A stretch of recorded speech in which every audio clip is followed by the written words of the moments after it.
I was expelled from my first school, and it ended up being the best thing that has ever happened to me.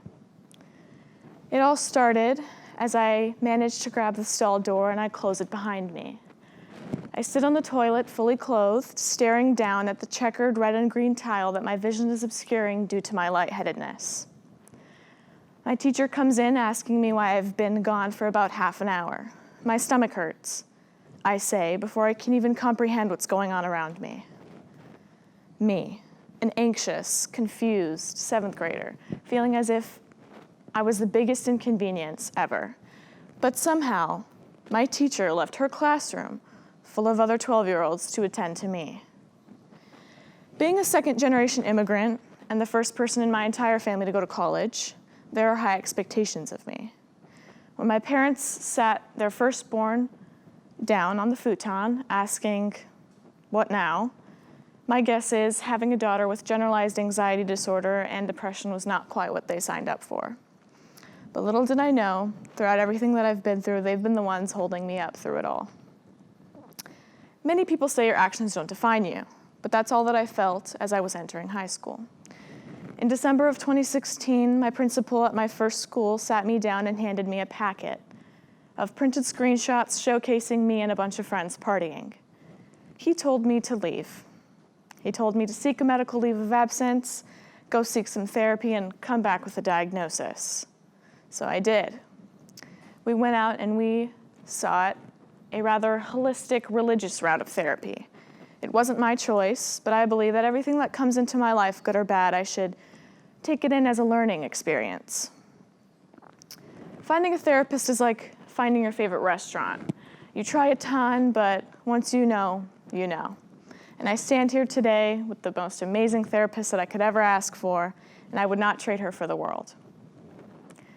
I didn't return to that school until about 3 months later when my parents had to contact an attorney. Returning to that school was not in my best interest. As my anxiety increased, my lack of self-worth did as well. And by January of 2018, I had made decisions that had gotten me expelled. I enrolled in the new school, the one that I graduated from. It was a bit of a transition period, going from a high school of 80 kids to a high school of 1,000. So my grades weren't the best. But by my end of my junior year, I ended up delving back into therapy, realizing that it's okay not to be okay. I found passions, found hobbies. I even joined yearbooks, sparking a passion for art. Along the way, I met a woman who not only welcomed me into her home, but into her organization. Her and her son started a local nonprofit called Ignite a Life, where they raise money to send kids to youth leadership and business summits all around the world. And she is honestly the reason that I am here up on this stage today. She sent me to the Magic Moments Foundation Youth Leadership and Business Summit in Sydney, Australia, where I got to meet some of the most amazing, kind, loving, and inspiring people that I've ever met. While in Australia, me and my friend Kobe would wake up early and we would go to the bathrooms. And we would write positive affirmations on the bathroom stall doors with expo markers. I twisted the idea a little bit and my senior project was born. I gathered over 50 student volunteers and 10 teacher volunteers. I sent out Instagram polls to help pick paint colors. I asked local donors, local restaurants to help with anything that they can for my volunteers. Those 60 people showed me a degree of selflessness and unity that I have never experienced before. And in just 3 days, those bathrooms were transformed. People want to help when it comes to mental health issues. In many cultures, it's taboo. It's simply not spoken about. But when we all go through something and we don't talk about it, when that one person speaks up and they talk about it, it makes people stand back, kind of in an epiphany moment, and they want to stand forward with that one person.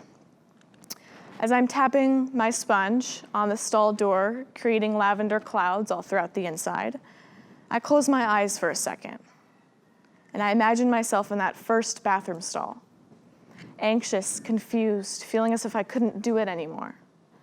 And I pray that no teenager ever has to go through what I did through in that first bathroom stall. Instead, they look up and they see the lavender paint exclaiming, "You've got this," and they realize that they have it. My passion is advocating for teenagers going through mental health battles.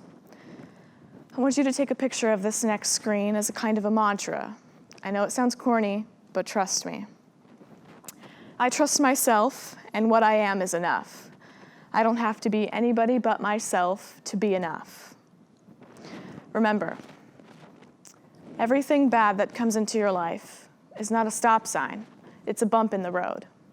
And when another bad thing comes on, you will be stronger and more prepared to take the next bump on. Thank you.